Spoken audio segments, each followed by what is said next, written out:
is there only a one-way relationship where media shapes politics, but politics does not shape media as much because of maybe the First Amendment rights or free trade or such things?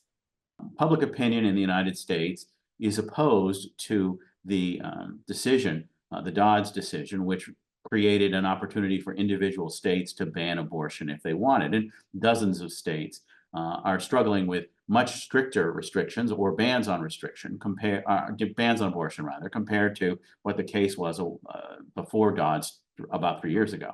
So the reality that the Democrats are trying to say is that this is creating really horrific stories to tell. And so that's trying to create the narrative of the story about abortion as one of women not only being not able to control their bodies, but also at great risk of losing their lives because of this abortion bans or abortion restrictions that haven't been really well thought out and don't really keep health concerns front and center above legal ones. And then the Republican story, of course, is as they're dealing with abortion, Donald Trump created a Supreme Court, or now 6 of the 9 people on the Supreme Court are appointed by Republicans.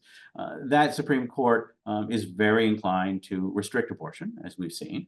And now, while Donald Trump talked about taking credit for that, as public opinion has really created a backlash for Republicans, the Republicans are trying to change the narrative into this is what people wanted. They wanted local option. They wanted states to be able to make these individual decisions. And so, as the politicians are saying, here's how we want you to talk about abortion, for example, the reporters have to decide how much of this perspective is part of the perspective that gets into the story. So never imagine that reporters like gods from Olympus dictate what the story is. It's not that way at all.